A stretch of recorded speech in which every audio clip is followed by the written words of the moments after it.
everyone, and welcome to our 19th episode of Join Us at the Table. I'm Cameron. And I'm Brian. Today, we're excited to have Timothy, Paule, and Nicole, Lindsey from Detroit Hives with us. Founded in 2016, Detroit Hives is a nonprofit that transforms vacant lots into bee farms in order to conserve the bee population, educate community members on the importance of apiculture, and revitalize Detroit's inner city community. We're so excited to have you here, so welcome. Could you tell us about yourselves and how you started Detroit Hives? Absolutely, and thanks for having us. So Detroit Hives, well, it all started out of I think of a need, but before we dive in, I'm a born and raised Detroiter, born in the city of Detroit all my life. I attended Wayne State University where I studied advertising. So, I really didn't have a background in etymology or environmental science or studies. And in essence, I have a long history in advertising, commercial photography within the city of Detroit. Yep, and same for me. Born and raised in Detroit. I attended Oakland University where I have a degree in psychology. So same as Tim, I didn't have the background in entomology. I wasn't the outdoorsy person. So for those that's watching or listening, you're probably wondering how do we get in the magical world of saving bees or pollinators or in the environmental conservation space. Time progressed from the summer of 2016, approaching the winter around December of 2016. I was undertaken with a really bad cough and cold that I could not get rid of. I tried everything from home remedies. I tried over-the-counter medication, and I even resorted to going to a doctor whereby I was placed on antibiotics.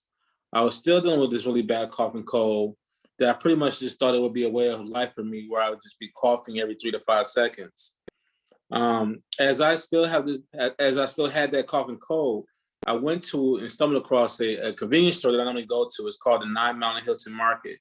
I normally go to this store to get some snacks. Just like on this particular day, I went in there to get some snacks. Probably some stuff I shouldn't be consuming with having that cough and cold. But my cough was so noticeable that the store owner recognized it. And he said, "Young man, you should try some of the local raw honey that we have here at our store. It's local, it's raw, and I buy it from a beekeeper." And I just asked him, what's so special about the local raw honey? And I told him, first of all, when he mentioned the local raw honey, I laughed at him. And I said, that's not going to work. But then I just asked him, what's so special about the local raw honey? And he gave me this very long rundown, very scientific rundown, how honeybees provide immunotherapy or their honey, their products as antibodies if you may be allergic to certain pollen spores in that area. And you mentioned that if you have raw honey, you have microscopic traces of pollen inside that honey. But what really caught my attention is that he said that bees and pollinators, they visit, the local dandelions and clovers in our area. And I never heard of, unfortunately, I never seen any bees on dandelions. I guess I really wasn't looking for them. But I always thought that a dandelion was a pesky weed that you sprayed. I didn't know bees visit them or pollinators visit them, and I sure didn't know that they had anything sweet to offer that can be processed into honey. And then he told me how it's really the wildflowers, those herbs, those perennials, those native wildflowers that bees visit. That's what's highly medicinal.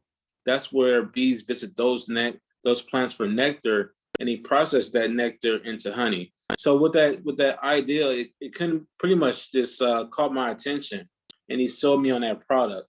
So I began to consume this product 9 times a day. I would have a tablespoon of honey 3 times in the morning, 3 times in the afternoon, and 3 times before bed. And as the course of 3 weeks went by, my cough and cold had went away. From there, I began to do my own research. And I discovered one very interesting fact, well, several interesting facts, but one that really stood out the most is that if you're pre-diabetic or if you're dealing with diabetes, it is safe to consume honey, but you have to make sure it's the real local raw honey. A lot of honey that's maybe on the shelves may not be the real thing. So honey, the real local raw honey serves as a natural sweetener. It will not spike your blood sugar as would aspartame, high fructose corn syrup, or processed sugars. I knew this was a big win for me because I wanted to find ways to find healthier alternatives to my sweets.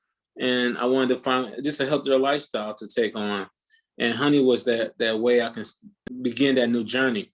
I discovered that honey also serves as being topical, meaning you can place raw honey on the top layer of your skin, and it can treat any type of burn or cut, or if you're dealing with eczema. And in addition to that, it has so many other uses. For one, it tastes good. It can serve as a cough syrup medicine. You can place it in your hair as a leave-in conditioner.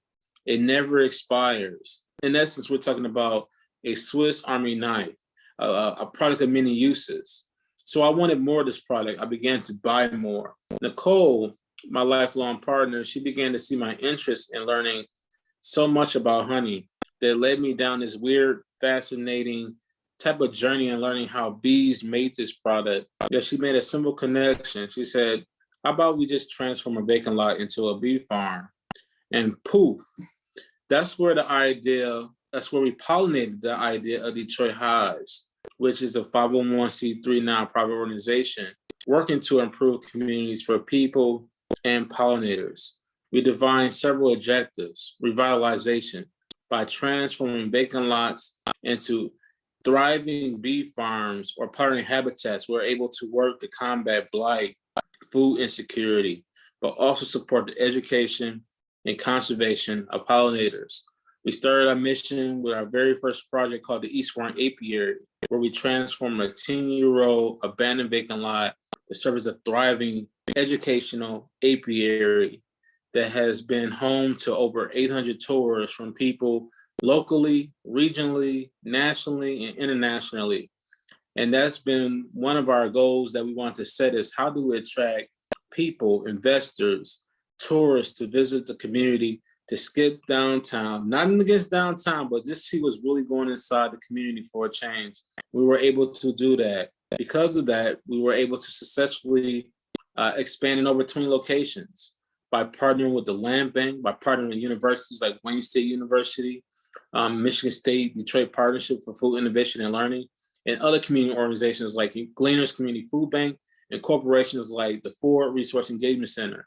We're managing over 50 honeybee hives in the city of Detroit, and we're also creating pollinator habitats, because the #1 decline in pollinators, insects, bugs, all alike, is a lack of habitat. Of course, chemicals do play a part in that, pesticides, herbicides, and a lot of other man-made things.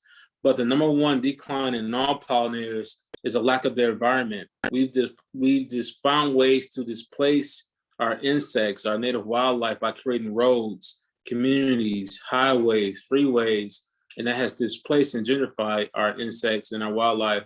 So as Detroit has so many green spaces, we're trying to find ways to support these green spaces for people and pollinators in the city of Detroit, proclaiming Detroit is the place to be. I love that. And I thank you so much for sharing. And I think it's so cool to hear kind of, you had all these ideas in the beginning and going through that journey, and then life gives you a cold or whatever it is, and then you just kind of run with that. And I think that just kind of really speaks to a lot of things that go on in our lives. Things just get put in our path, and then we kind of just have to run with it, or we choose to run with it, I should say. And then you have this awesome organization that you guys have created, which is really cool to see. And just kind of tapping into bee farming specifically, what does that look like? What is it for those who may not know, who are watching? Right. So bee farming falls in line with the work of an apiarist, apiology, apiculture. This is all work related to the conservation, education and conservation of pollinators, which are honeybees. But it further extends to pollinators as far as creating pollinator habitats for our native bees. Michigan is home to 467 native bees. There currently resides 5,000 native bees in the United States and over 20,000 bee species in the world. But also, in addition to native bees and honeybees, our pollinator habitat supports other pollinators like ants, and also monarch butterflies, pink lady butterflies, and etc. Yeah. So basically, the work of a urban farm is pretty much a place where we keep and house honeybees, particularly for the education and conservation of pollinators, but also it creates an economic benefit, and that's being able to use some of the bee-made products to support our mission. Our projects that we created creates a social, environmental, and financial impact on our community. Social in the means of we're taking vacant spaces that makes us, that pretty much in essence creates a distance between neighbor to neighbor. We're able to fill that gap to create social engagement, community development, but also create civic engagement opportunities as well. We're creating a financial impact, environmental impact, as far as helping to remove a lot of blight, addressing the need of climate equity. In addition to that, it's supporting pollinators.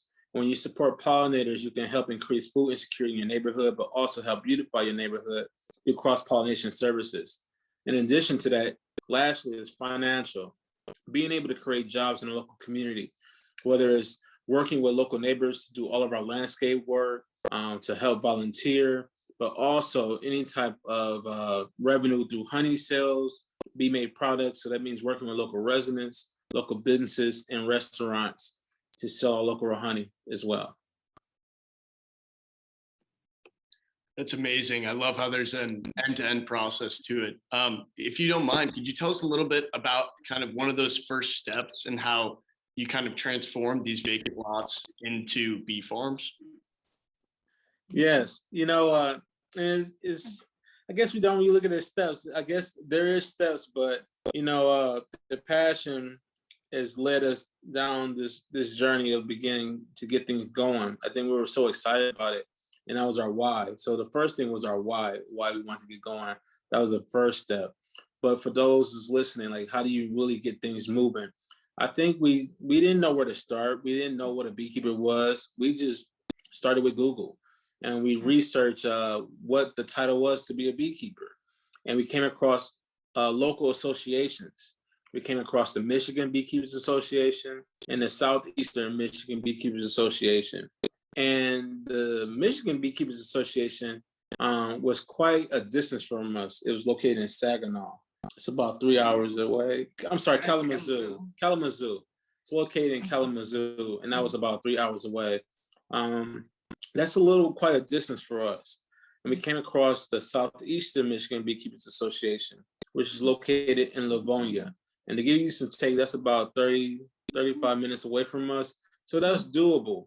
So we contacted the Southeastern Michigan Beekeepers Association, spoke with the president at the time, and expressed interest. We said, we want to transform a vacant lot into bee farm. Where do we start? He said, well, the first thing you need to do is take some courses. However, all the courses that we have here are completely full. This timeline was around late March. Yeah, middle of March. Right. So we were, what are we going to do? We said, no need to worry. There are 2 other courses that you can take closer in Michigan, one in Royal Oak and one in Detroit. I was like, oh, this is even better. This is gravy, because Royal Oak is about 15, 20 minutes away from us, less than that. In Detroit, we're in Detroit. So that was a surprise for us to know that we had beekeeping courses in Detroit. So we wrote down those recommendations. We took both courses, became certified beekeepers. And this was around May 23rd of 2017. So with that knowledge, that's when we first began our project. We purchased bees, and we began to revitalize the vacant lot as the bees began to revitalize and pollinate flowers at the same time. We're working hand in hand, creating an environment for them as they create an environment for us as well. Yeah. That's awesome. And it's so cool to hear. I think especially we're both seniors in college, so we're going to be kind of graduating soon and figuring out what we want to do. And I think it's really awesome to see 2 people just start with like a curiosity, like, I'm curious about this, and then just diving into that research and what those steps are. And sometimes that like springs upon in just like random ways. And I think that's really cool, especially as I'm thinking about what direction my life is going to take me in. And then this is kind of transitioning into more like bee specific, but I know like growing up, at least I always was like swatting bees, or like you have like this conception of fear, I think, around bees. And I was wondering if there are any stigmas that you want to correct about bees, or that you wish people knew more about bees in general. Right. Yeah.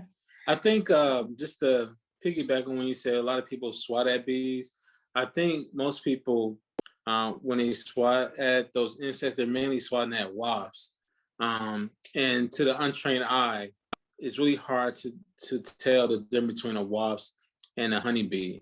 And most people don't know that honeybees, they're not native to this region. They don't originate from Michigan, and they don't originate from the United States. They were introduced to the United States. So in order to see a honeybee in your backyard or your garden, someone has to host or introduce those honeybees to the colony. So for the most part, to the world, to the community. So for the most part, if you see something that's black and yellow around late July or August, 9 times out of 10 is probably a yellow jacket foraging for some type of food, foraging for some type of something they can eat, and they can hover around you and they can constantly be in your face, opposed to honeybees. Only time a honeybee will approach you is if you look like a flower or if you smell like a flower. Once they see you're not a flower, don't have no nectar on you like a flower, they'll just politely leave you alone. Yeah, so to kind of remember that, honeybees are the color of honey. So they range in different colors of shades of amber and light brown and dark brown. So they're not black and yellow like yellow jackets are. Yeah. And then as it relates to children, a lot of those fears are inherited consciously or subconsciously, meaning that they either watch their parents run or swat away from yellow jackets and mislabel those yellow jackets as bees, or subconsciously from cartoons and televisions or illustrations where they paint bees to be as yellow jackets. They confuse people to the untrained knowledge or unfamiliar knowledge with the difference between bees and wasps. And they just inherit those fears. They watch from their parents and they watch from sometimes cartoons or illustrations. For me as a child, there was one movie that had a really strong impact on me that allowed me to really, really be afraid of bees, or what I thought was bees. And it was the movie Mind Girl, where Macaulay Culkin had passed away due to allergic reaction. That was really traumatizing to me, because as a kid to watch that was my first time to actually watch a kid pass away in a movie. And it was just unreal. It was just so much for me to see that allowed me to really be afraid of bees, because watching that, and they were labeled as bees when in fact it wasn't really bees at all. It was a wasp nest that he had knocked down. Yeah.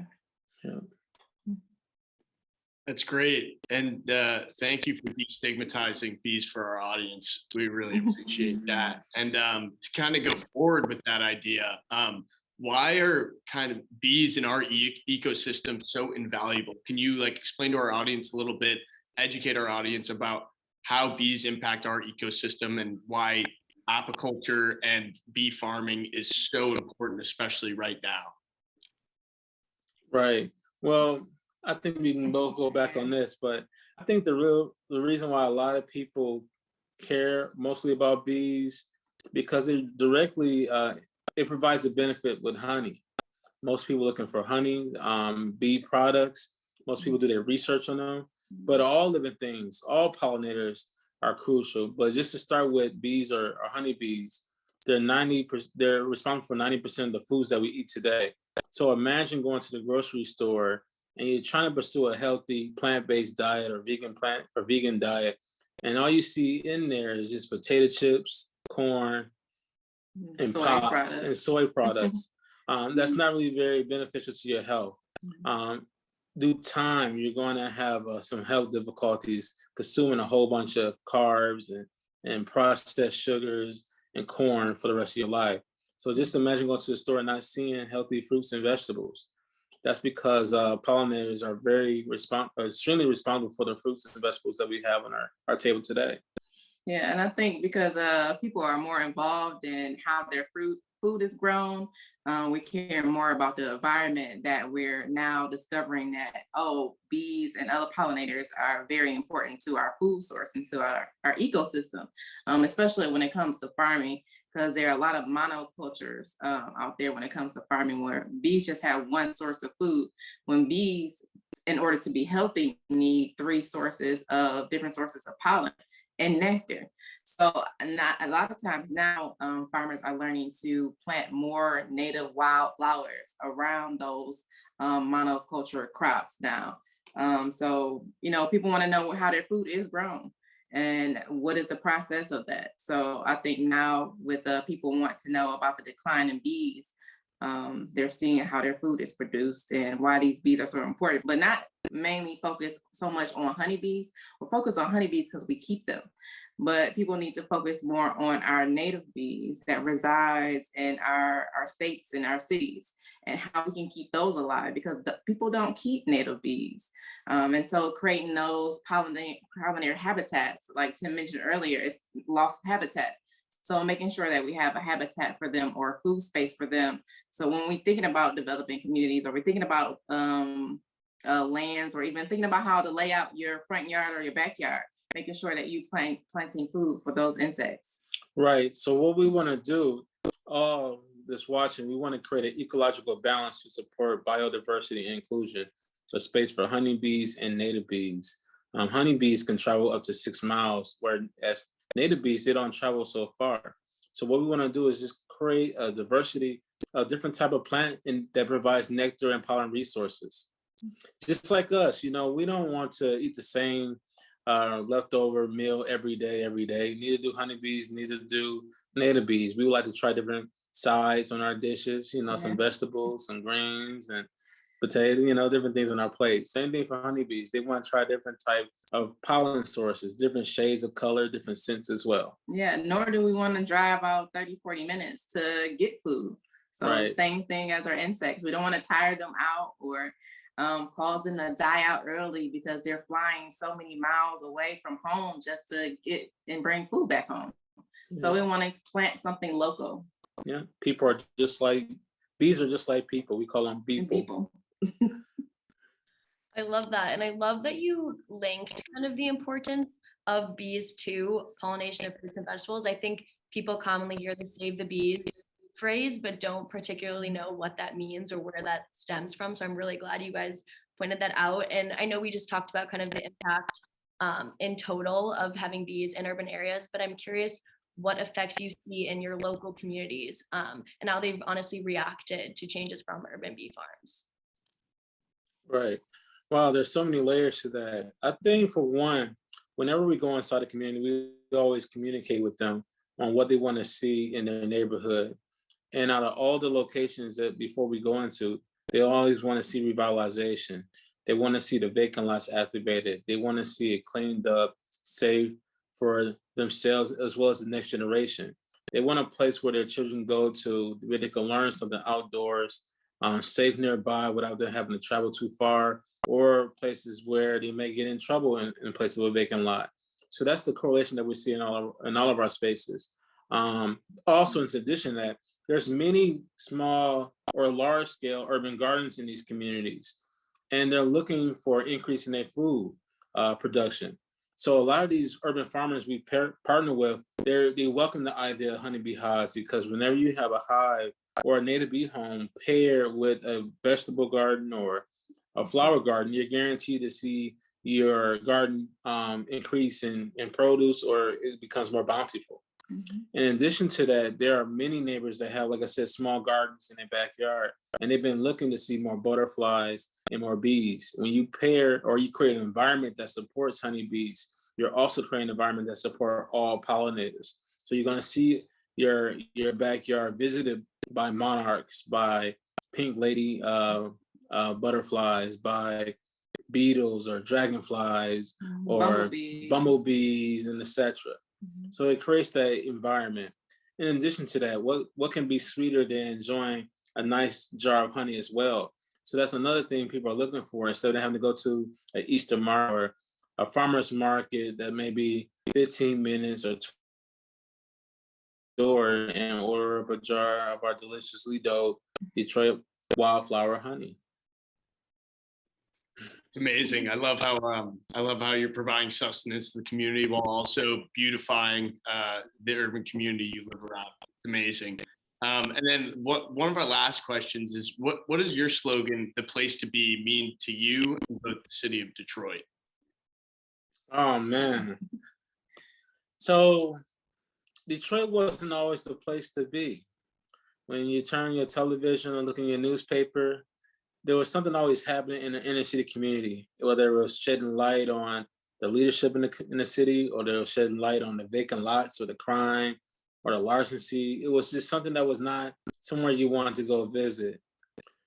With Detroit having so many vacant lots, it turned into the place to be, meaning that the vacant lots have been saving bees for years. We didn't know that. What I mean by that is that these vacant lots have not been sprayed by any pesticides or herbicides or any type of chemicals. They've been creating small little urban jungles. People have reported to see livestock like deers, rabbits, fox, hawks, pheasants, All types of animals. all types of wild animals on these vacant lots. But also it's been boosting native bee populations. This has been backed and researched by the University of Michigan and Michigan State University, where they said bumblebee populations are higher in populations in cities like Detroit due to vacant lots. So on the positive side of vacant lots, it's been providing biodiversity and inclusion for all living things, little to no noise pollution, very little light pollution, and then also very little chemicals and pesticides, of any chemicals or pesticides on these vacant lots. Yeah. That's awesome. So, but Sorry, you started. So that what makes Detroit the place to be, you know. Yeah. But in addition to that, you know, that also ties in on our initiative. In 2019, we partnered with the Gerald R. Ford School of Public Policy and Detroit City Council to introduce and pass a resolution recognizing Detroit as an official bee city. That also goes into our tagline, Detroit is the place to be, changing that narrative that it's a great place to be and visit, but also it's a great place to support our native bees as well, and pollinators alike. And we've just really enjoyed hearing from you guys today and sharing your insight. This is definitely a topic that I was really excited to learn more about, because it's something that I feel like I should know more about and should become more familiar with. So I feel really appreciative. I'm from Chicago, so I'm also from urban areas, not a lot of bees around either. So I think it's been a really interesting experience for me to learn about everything you guys have shared today. And you all can find information about Detroit Hives on their website, detroithives.com. And if you're interested in trying some of their local honey, they have their honey available for purchase on their site as well.